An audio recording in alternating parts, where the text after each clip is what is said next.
Apa artinya alif lam mim?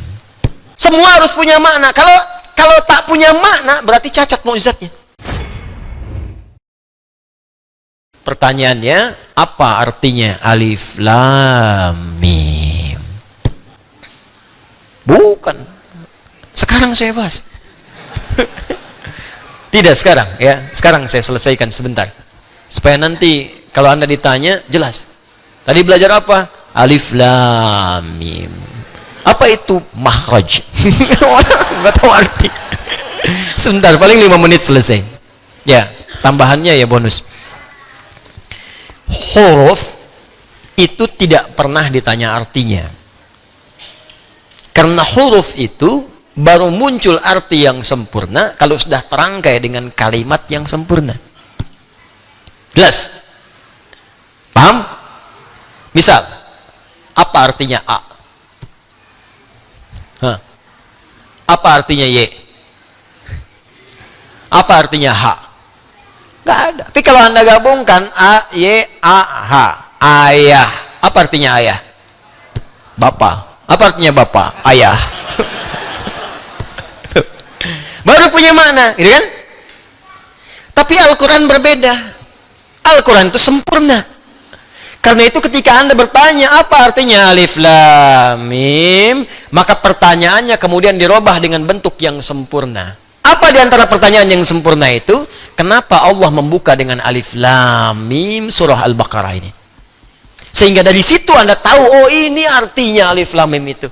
Karena tinggi. Di Quran tuh nggak ada yang nggak jelas.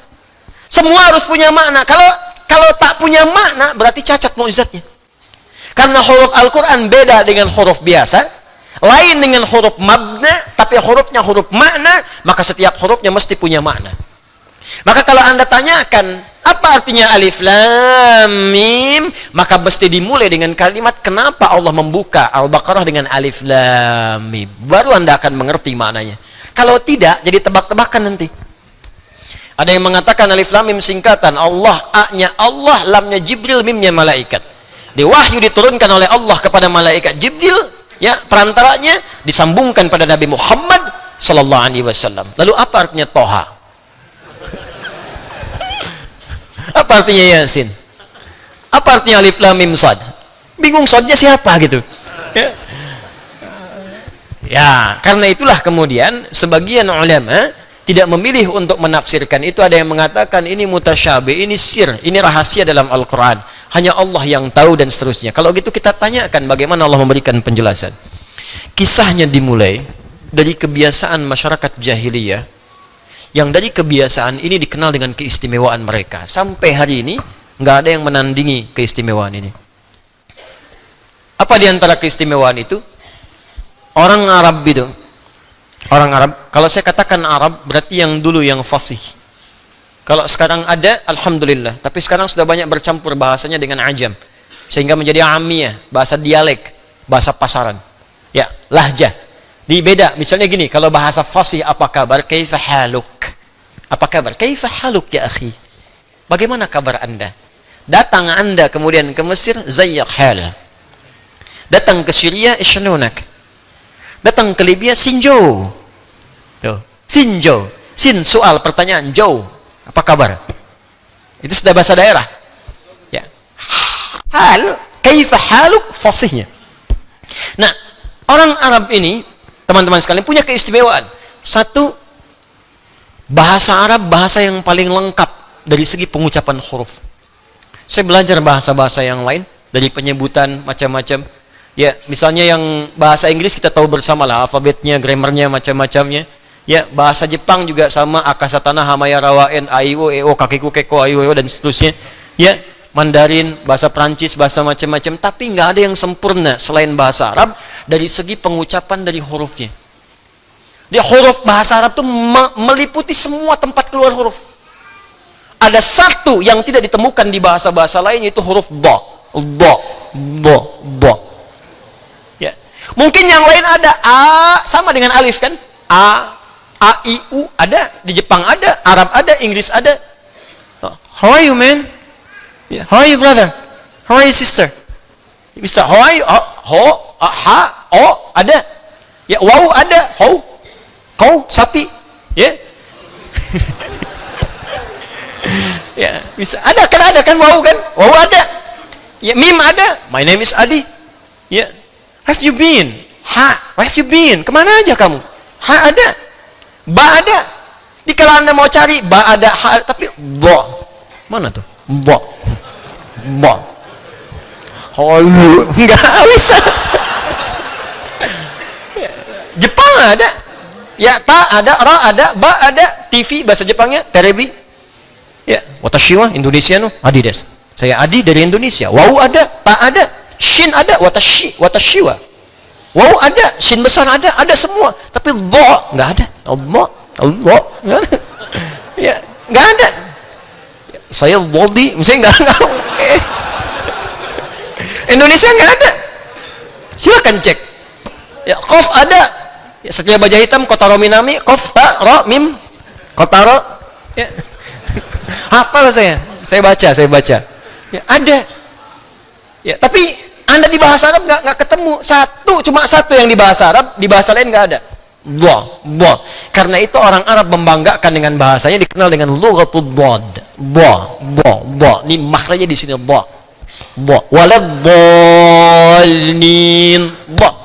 Jadi ketika Allah menurunkan Al-Quran dengan bahasa Arab, bukan sekedar nabinya orang Arab yang memang harus dengan bahasa Arab. Kalau enggak, bagaimana bisa mengkhitab kaumnya? Kaum orang Arab turun Quran pakai bahasa Inggris misalnya, enggak akan paham.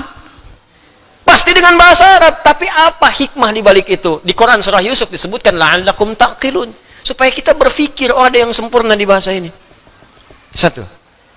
Yang kedua, bahasa Arab itu punya keistimewaan dan sangat unik. Dia bisa bertahan melewati perkembangan zaman dan tidak pernah mengalami perubahan.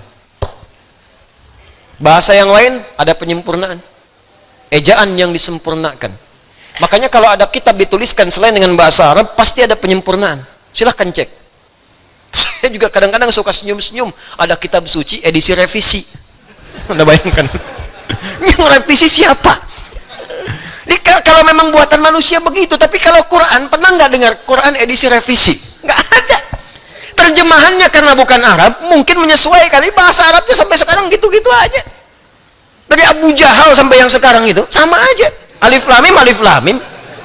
Alam nashrah, sampai sekarang nggak berubah, saking sempurnanya. Coba kalau diturunkan selain bahasa itu, kebayang ada penyempurnaan. Ulama dengan ubaru beda. Ulama baru lambangnya sudah beda. Dulu Y, DJ. Sekarang J sendiri, D sendiri. Udah pisah, talak 3. Masing-masing punya kehidupan sendiri. Bayangkan. Ya, pasti ada penyempurnaan. Tapi karena Quran firman Allah, dipilih oleh Allah mana yang bisa hadir di setiap masa. Mana yang bisa melewati zaman tanpa perubahan. Nggak bisa diamandemen, nggak bisa dirubah. Bahasa Arab. Bahasa Arab. Yang ketiga, bahasa Arab itu kayak makna.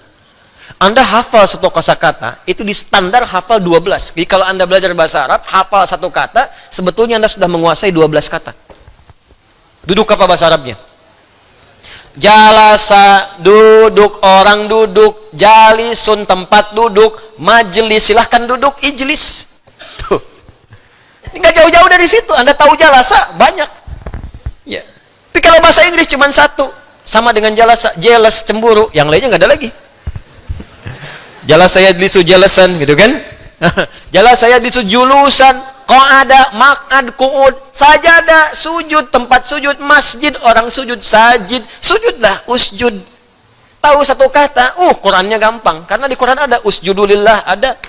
Masjid jamaknya masjid, ada.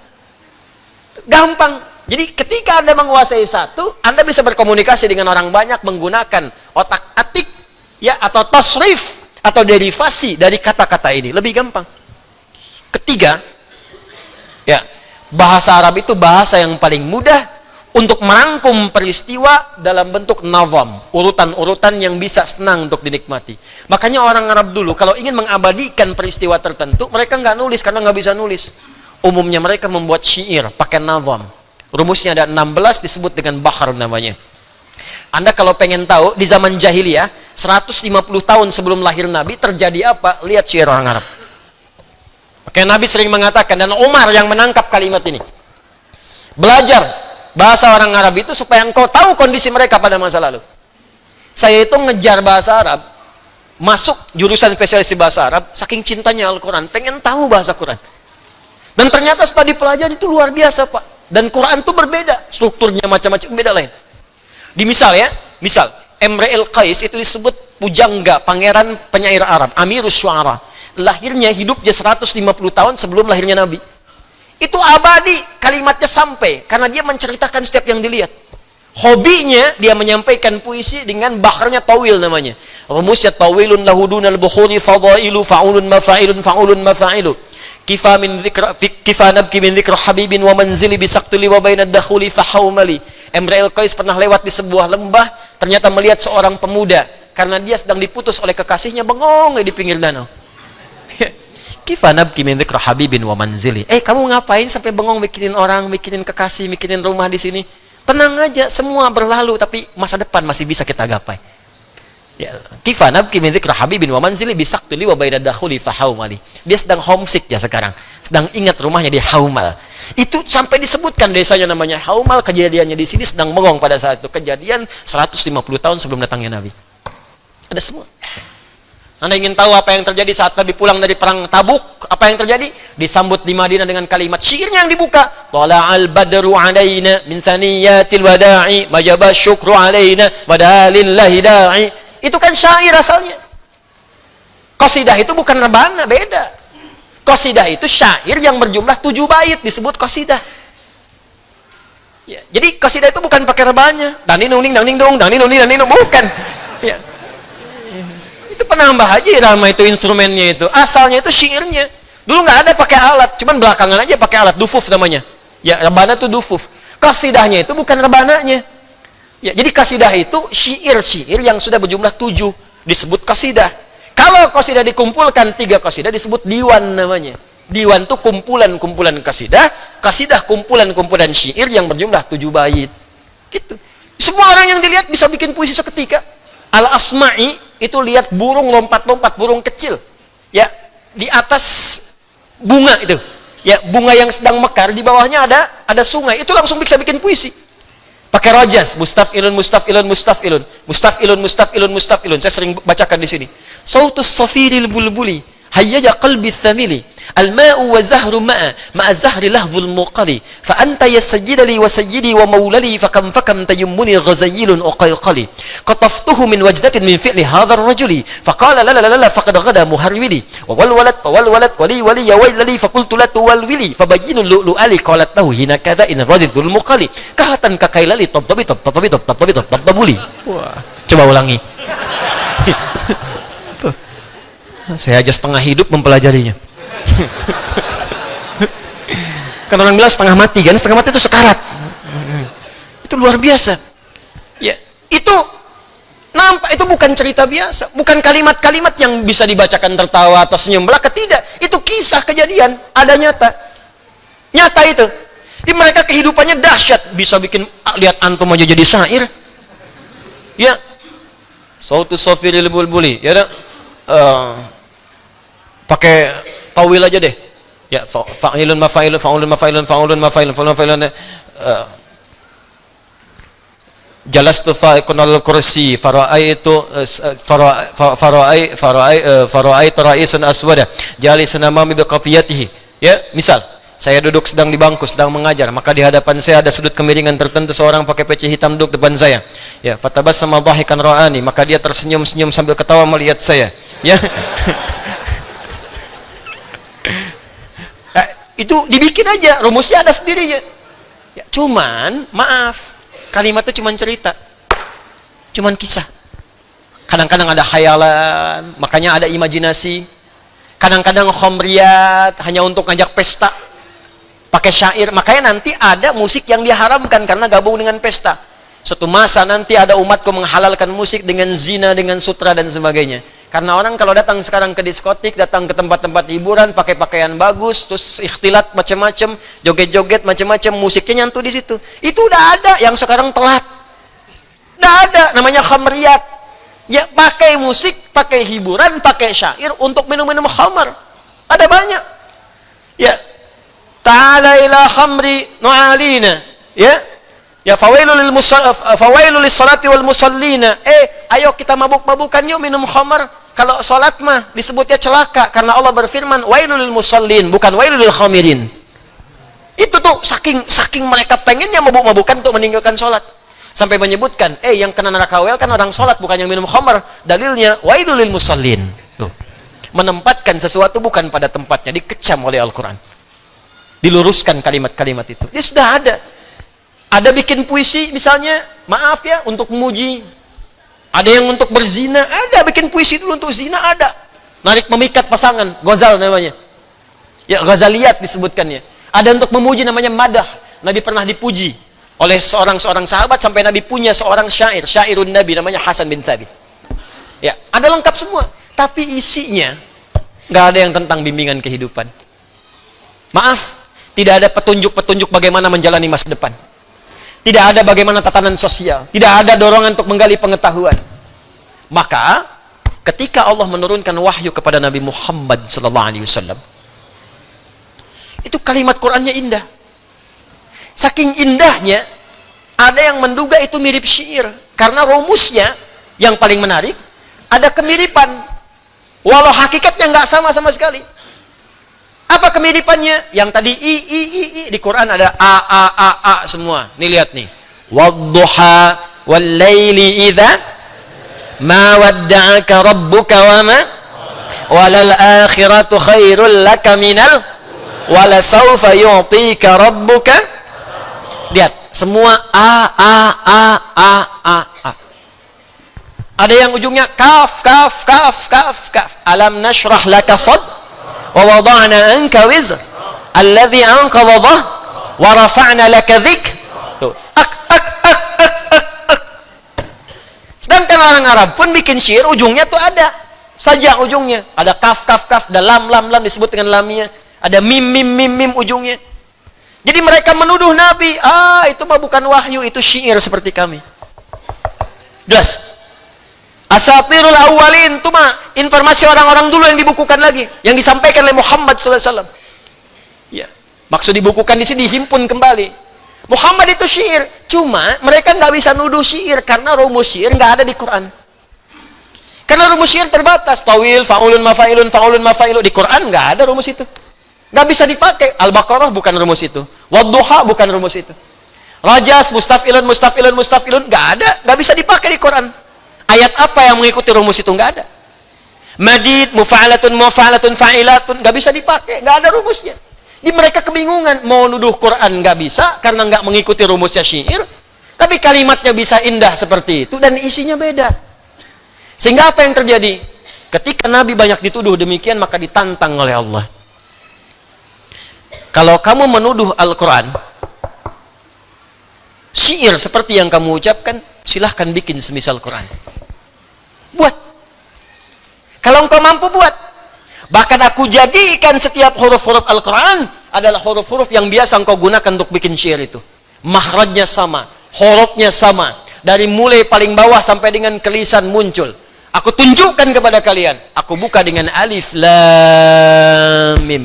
Kalau kalian mampu, bikin yang seperti Al-Quran. Nih, aku turunkan dari makhraj yang sama, dari huruf yang sama, seperti yang kalian buat dari syair-syair itu. Sekarang kalau mampu, dan kalau benar tuduhan kalian Quran bagian dari syair, bikin semisal Al-Quran. Maka itu nanti di ayat ke-23-nya akan ditegaskan tantangan Allah itu. Qul in kuntum tuhibbuna Allah. Itu Ali Imran ayat 31. Ayat 23. Qul bukan kul wa in kuntum. Oh, kan jarang ngaji itu. Wa in kuntum fi raibim mimma nazzalna ala fa'tu bi suratin min mithli wad'u syuhadaakum in kuntum baik. Ya, wad'u syuhadaakum min dunillahi in kuntum shadiqin. Fa illam taf'alu walan fattaqun allati waquduhan wa'iddat lil, maka muncul tantangan Allah. Ayo buat semisal ini.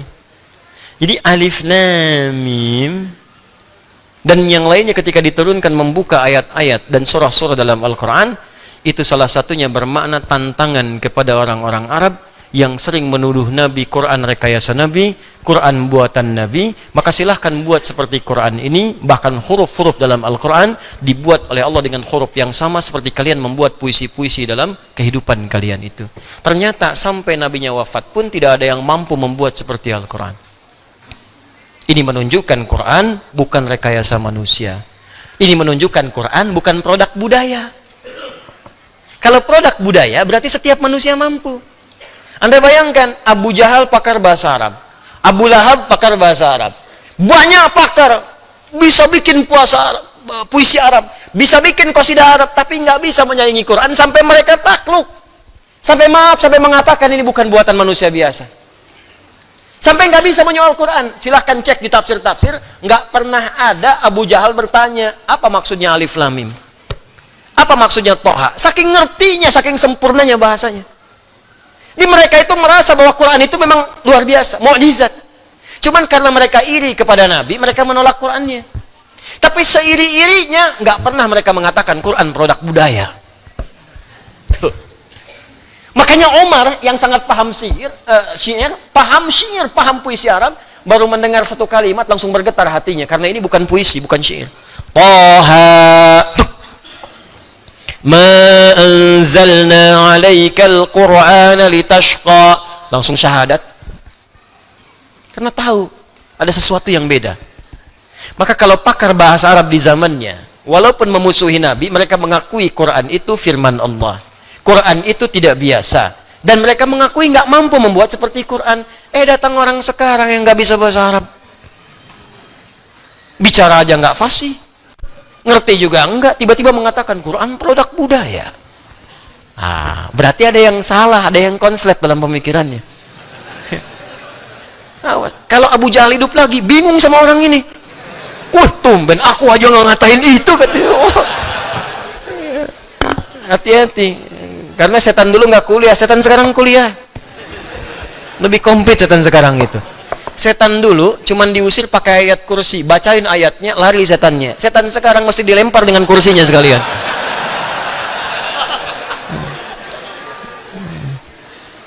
Jadi itu yang dimaksud Alif Lam Mim. Kenapa Al-Quran surah Al-Baqarah dibuka dengan 3 rangkaian huruf ini? Pertama, menunjukkan mukjizat Al-Quran, bahwa semua huruf Al-Quran itu difirmankan oleh Allah, tidak keluar dari kemampuan kita manusia untuk mengucapkannya. Karena itu seluruh hurufnya itu bersumber dari sifat pembicaraan kita sendiri, dari kemampuan kita untuk bertutur. Karena itu setiap manusia pasti bisa baca Al-Quran. Karena semua huruf Al-Quran keluar dari tempat kita berbicara. Karena itu nggak ada alasan. Mustahil manusia nggak ada yang bisa baca Quran, mustahil. Pasti bisa. Karena Al-Quran firman Allah yang saat difirmankan ada fitrah dalam perangkat tubuh kita untuk bisa mengucapkannya. Karena bersumber dari semua tempat keluar huruf. Paham? Satu. Yang kedua, Allah ingin menegaskan kepada semua makhluk bahwa Al-Quran bukan rekayasa Nabi Muhammad SAW. Bukan produk budaya, bukan makhluk. Ingat, bukan makhluk. Al-Quran firman Allah yang berbeda dengan karya manusia. Kalau Anda masih tidak percaya dengan itu, silahkan buat semisal Al-Quran. Kalau orang dulu pun yang pakar di bidang yang nggak sanggup, apalagi Anda yang nggak tahu itu. Itu bahasanya. Kalau Anda tak percaya, silahkan gali dulu. Pahami dulu isinya, belajar dulu. Baru Anda akan temukan bahwa ini bukan karya manusia, tapi kembali kepada Khaliq, kembali kepada Rabbul Alamin. Paham sampai sini?